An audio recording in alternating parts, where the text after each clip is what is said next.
hadirnya sunat, yaitu sunat akhirnya yang dikerjakan oleh tangan manusia. Pada waktu itu, kamu tanpa Kristus tidak termasuk kewargaan Israel dan tidak mendapat bagian dalam pertemuan dijanjikan, tanpa pengharapan dan tanpa Allah di dalam Dia. Tetapi sekarang di dalam Kristus Yesus, kamu yang jauh-jauh sudah menjadi dekat oleh darah Kristus. Karena Dialah damai sejahtera kita yang telah mempersatukan kedua pihak dan merobohkan tembok pemisah, yaitu persekutuan. Sebab dengan kematiannya sebagai manusia, Ia telah membatalkan hukum Taurat dengan segala perintah dan ketentuannya, untuk menciptakan keduanya menjadi satu manusia baru di dalam dirinya. Dan dengan itu mengadakan damai sejahtera dan untuk memperdamaikan keduanya di dalam satu tubuh dengan Allah melalui salib, dengan menyatakan persekutuan pada salib itu. Ia datang dan memberitakan damai sejahtera kepada kamu yang jauh dan damai sejahtera kepada mereka yang dekat. Karena melalui Dia kita kedua pihak dalam satu roh beroleh jalan masuk kepada Bapa. Demikianlah kamu bukan lagi orang asing dan pendatang, melainkan kawan sewarga dari orang-orang kudus dan anggota-anggota keluarga Allah, yang dibangun di atas dasar para rasul dan para nabi, dengan Kristus Yesus sebagai batu tunjung. Di dalam Dia tumbuh seluruh perbangunan, tapi tersusun menjadi bait Allah yang kudus di dalam Tuhan. Di dalam Dia kamu juga turut dibangun menjadi tempat kediaman Allah di dalam Roh. Demikianlah. Dengan berdiri kita membaca Injil Kristus yang diambil dari Markus. Injil menurut Markus pasal 6 dimulai ayat 30.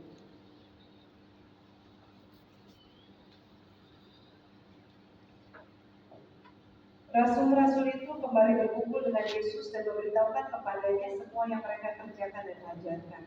Lalu Dia berkata kepada mereka, marilah menyendiri ke tempat yang terpencil dan beristirahatlah sejenak. Sebab memang begitu banyaknya orang yang datang dan yang pergi sehingga makan pun mereka tidak sempat. Lalu berangkatlah mereka dengan perahu menyendiri ke tempat yang terpencil. Pada waktu mereka bertolak, banyak orang melihat dan mengenali mereka. Dengan mengambil jalan darat, bertugas-tugaslah orang dari semua kota ke tempat itu sehingga mendahului mereka. Ketika mendarat, Yesus melihat orang banyak berkerumun. Maka tergeraklah hatinya oleh belas kasihan kepada mereka, karena mereka seperti domba yang tidak mempunyai gembala. Lalu mulailah Dia mengajarkan banyak hal pada mereka. Ayat 53. Setibanya di seberang, mereka mendarat di Genesaret dan berlabuh di situ. Ketika mereka keluar dari perahu, orang-orang segera mengenal Yesus, lalu berlari ke seluruh daerah itu. Mereka mulai membawa orang-orang sakit di atas tikangnya kemanapun mereka dengar Yesus berada. Kemanapun Dia pergi, ke desa-desa, ke kota-kota atau kampung-kampung, orang meletakkan orang-orang sakit di pasar dan memohon kepadanya supaya berkenankan menyentuh walau cuma jubahnya saja. Semua orang yang menyentuhnya menjadi sembuh. Demikianlah bacaan Injil Kristus sebagai yang mendengar dan yang memeliharanya. Haleluya.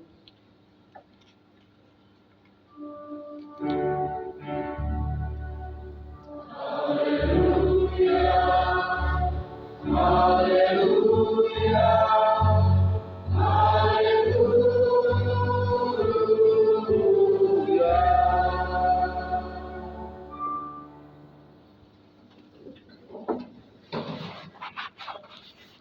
Selamat sore, saudara-saudara. Saudara-saudara, sesuatu itu berharga karena dia terbatas. Betul ya? Sesuatu yang limited edition biasanya lebih mahal. Kenapa emas itu mahal? Logam mulia itu mahal karena konon terbatas. Dan mestinya juga kita memperlakukan air, tanah, bumi ini juga dengan berharga karena terbatas. Saudara-saudara, manusia ini lebih tidak terbatas. Produksinya bisa terus-menerus. Tetapi hidup manusia itu menjadi berharga kenapa? Karena hidup kita terbatas. Kita bisa sakit kalau nggak makan dan istirahat yang baik. Kita ada expired date, kita meninggal. Dan kita menyadari bahwa kita tak akan selamanya muda, maka kita menyadari hidup kita itu terbatas, sehingga makanya waktu kita diberikan kehidupan. Nah, saudara-saudara, karena kita menyadari bahwa keberhargaan kita ini karena sifatnya yang terbatas, maka mestinya kita punya prioritas. Ya. Kita menyadari hidup kita, waktu kita di dunia terbatas, energi kita terbatas, kita tidak bisa berada di 5 tempat pada saat yang bersamaan, atau kita tidak bisa mengerjakan semua yang kita mau, kita harus punya prioritas. Namun sayangnya manusia seringkali memilih untuk mencurahkan energinya pada hal-hal yang mestinya tidak menjadi prioritas. Pikiran kita mumet, pusing, gak bisa tidur, gak bisa makan, marah, ngambek, dan sebagainya karena kita peduli pada hal-hal yang sebenarnya tidak penting. Kita peduli pada apa awalnya.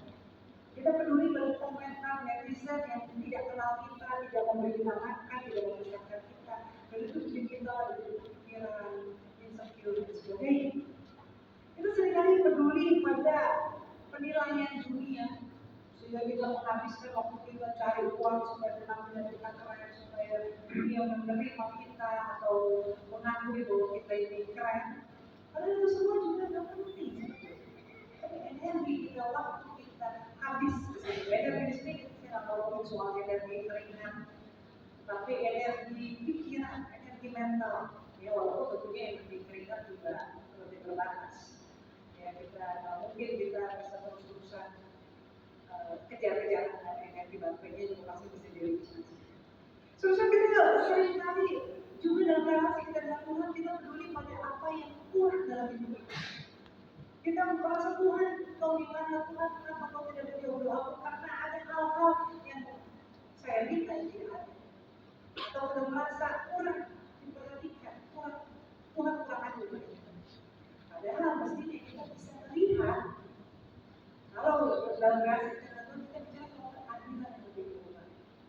Kita nggak cuma melihat piring saya tuh kurang apa, maksudnya jadi kalau kita lagi makan, tapi kita melihat ke sebelah ada makanan dari atas piring.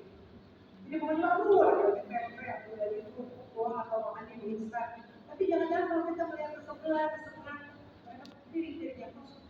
Jadi metafora ya sebenarnya yang ngomongin piring. Tapi begitu menghabiskan energi kita, relasi kita dengan Tuhan, kita isi dengan keluh kesah kita, bukan kepedulian kepada yang lain. Kita lebih sering peduli tentang perasaan kita.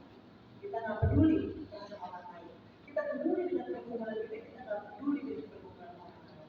Sehingga seringkali kita ada orang susah, kita mengatakan, saya juga susah lah. Siapa sih yang ada masalah dalam hidup? Ya udahlah, nasib.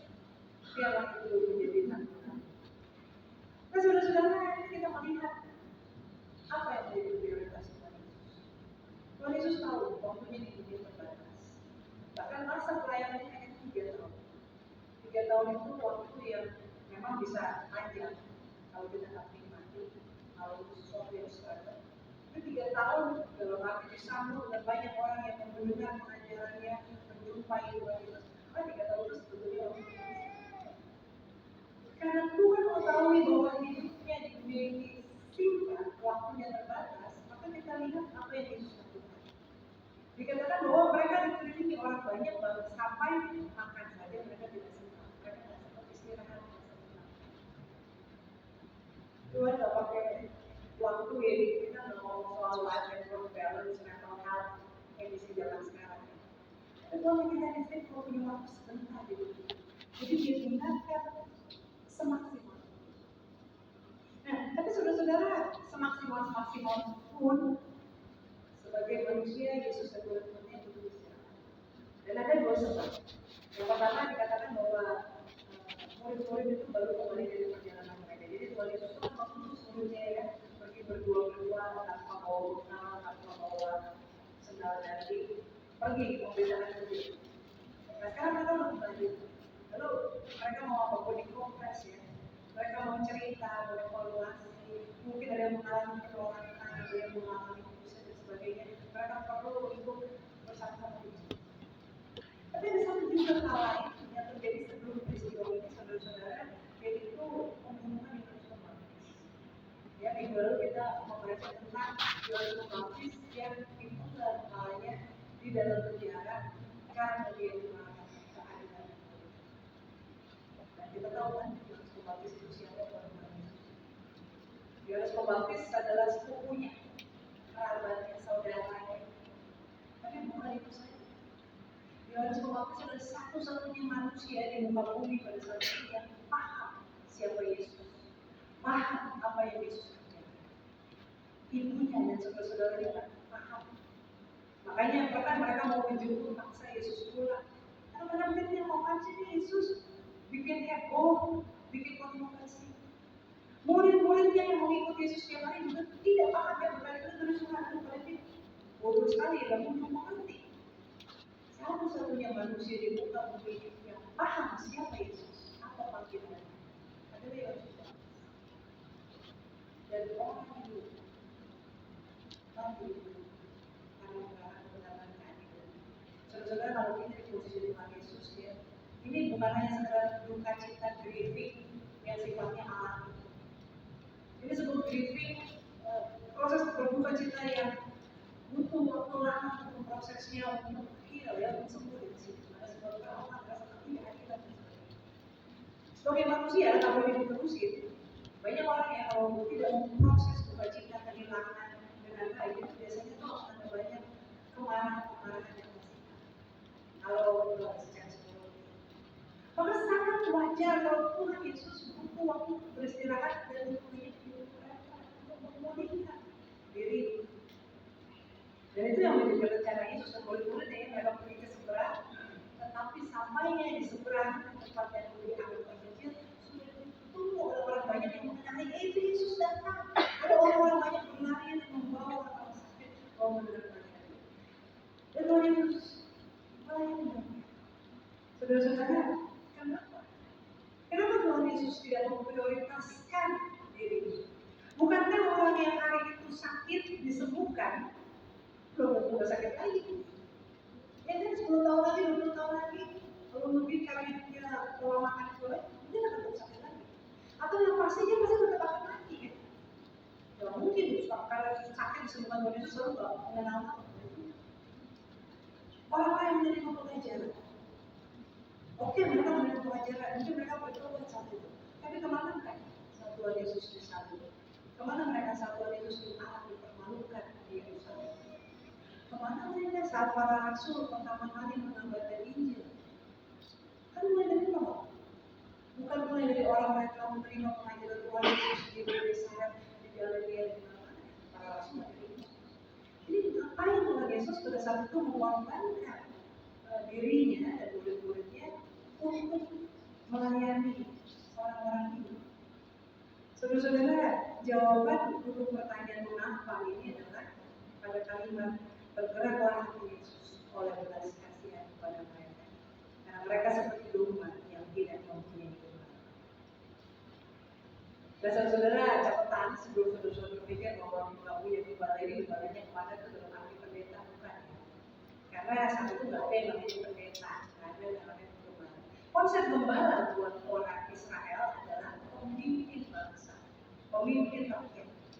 Kenapa konsep gembala itu dipakai? Karena ingat Israel itu keturunannya Yakub, ya Israel, Yakub dan anak-anaknya adalah bahkan Abraham, Ishak dan Yakub itu adalah kaum gembala, nomaden, ya kaum nomad yang menggembalakan hewan. Itulah kaum dipilih. Maka konsep gembala buat mereka itu adalah sosok sebetulnya sebuah pikiran aku, orang yang karena mereka mencari nafkah dan penghidupan dari penggembala dan hewan, maka kalau nggak ada gembala mereka nggak bisa beli tenda, nggak bisa beli kain, nggak bisa melakukan hal-hal. Jadi sosok gembala itu identik dengan sosok orang tua yang melindungi, menyediakan kebutuhan. Ya. Nah, jadi makanya Tuhan Yesus sudah mengatakan aku adalah gembala yang baik dan aku. Nah, ketika Tuhan Yesus sampai dan melihat orang banyak ini seperti dikatakan seperti kawanan domba yang tanpa gembala.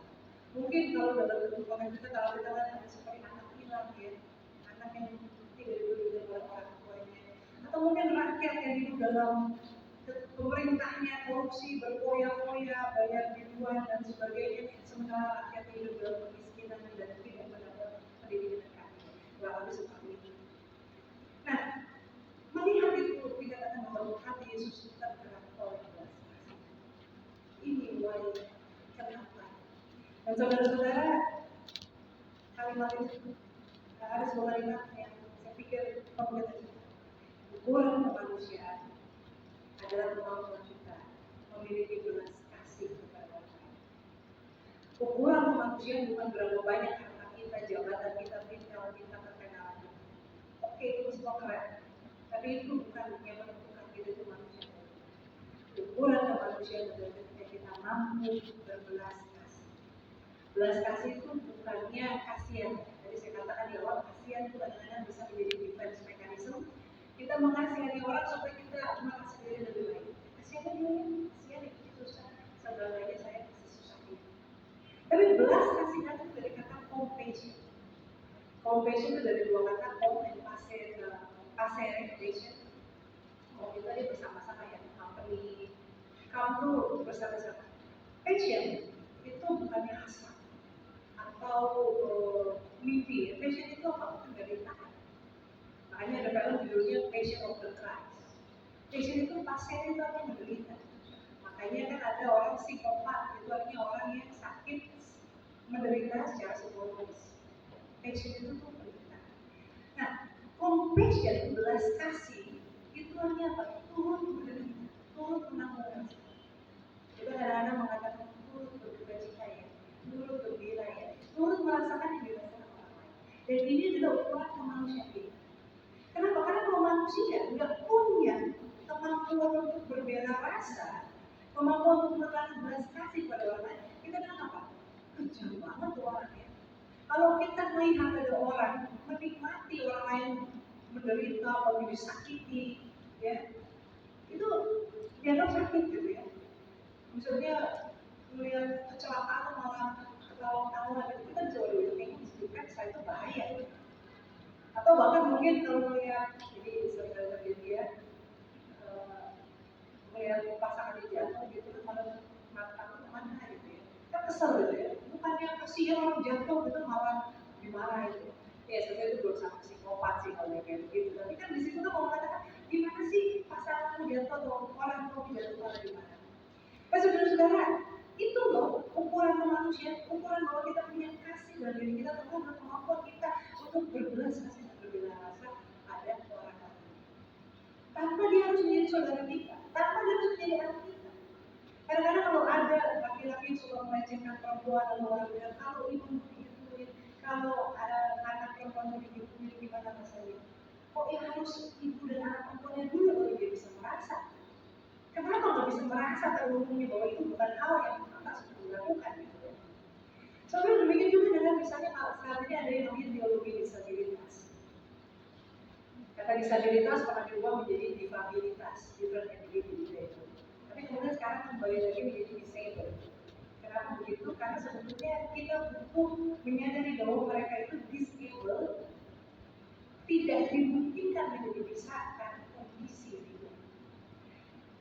Menurut sedikit premis dari teologi disabilitas adalah bahwa semua kita berawal sebagai orang yang disabled dan suatu saat akan menjadi orang yang disabled. Kalau kita lahir, ketika kita lahir kita kan nggak bisa jalan dengan sama orang. Artinya kita nggak bisa jalan. Punya kaki kita nggak bisa jalan. Itu kan disabled. Kita punya mulut, punya lidah, tapi kita belum bisa ngomong, belum bisa menyampaikan apa yang menjadi kita lapar kan, kita tidur, ya kan, baik kan begitu kan. Jadi sebenarnya disabilitas itu bukan milik orang-orang yang terlahir dalam keadaan-keadaan yang kita sebut buta, tuli, lumpuh dan sebagainya. Tetapi semua orang memiliki disabilitas. Dan suatu saat atau bukan hanya nanti pada usia tua bisa jadi sekarang kita jatuh, mungkin kita harus beberapa saat nggak bisa jalan. Habis operasi kita beberapa saat nggak bisa turun dari tempat tidur, sebuah disabilitas. Nah, oleh karena itu kalau teologi disabilitas itu bertumbuh pada belas kasihan. Bahwa kita memikirkan menjadikan dunia ini tempat di mana semua orang tuh bisa bergerak sebagai manusia. Bukan harus dikasihani, bukan harus dituntut, bukan juga harus disedekahi. Tapi dia bisa bekerja, dia bisa belajar, dia bisa beraktivitas. Karena kita memungkinkan. Ya. Nah, sebenarnya itu ukuran kemanusiaan kita dan kemampuan kita untuk berbelas kasih. Nah, tadi saya sempat bilang bahwa mestinya kita jangan berpikir untuk bersedekah, tetapi memanusiakan orang. Nah, sebenarnya kata sedekah itu sendiri sebetulnya dalam bahasa Ibrani itu artinya sedekah itu artinya justice, keadilan. Kata charity berasal dari bahasa Latin caritas yang artinya cinta kasih. Jadi sebetulnya sedekah dan charity itu mengalami peyoratif ya, menjadi buruk, peyoratif menjadi buruk maknanya, karena kesana tuh kalau sedekah charity itu kita kasih sekedarnya, kasih receh gitu ya, pemberian yang tidak membawa perubahan kehidupan. Karena kalau kita bicara soal cinta kasih, bicara soal keadilan, seharusnya sedekah dan charity itu membawa perubahan dan menegakkan keadilan di kehidupan orang lain. Dan kalau itu menjadi wujud dari belas kasih kita, itu yang harusnya terjadi. Nah, saudara-saudara, konsep belas kasih itu tujuannya adalah untuk menjadikan manusia ini sesama kita manusia. Saya teringat dengan apa yang dilakukan oleh Mother Teresa. Kita tahu Mother Teresa itu melayani orang-orang yang terpinggir, orang-orang yang sakit kusta, orang-orang yang miskin, gelandangan, orang-orang yang punya bersama. Mother Teresa kan tidak pernah bikin yayasan penelitian untuk menyembuhkan orang kusta.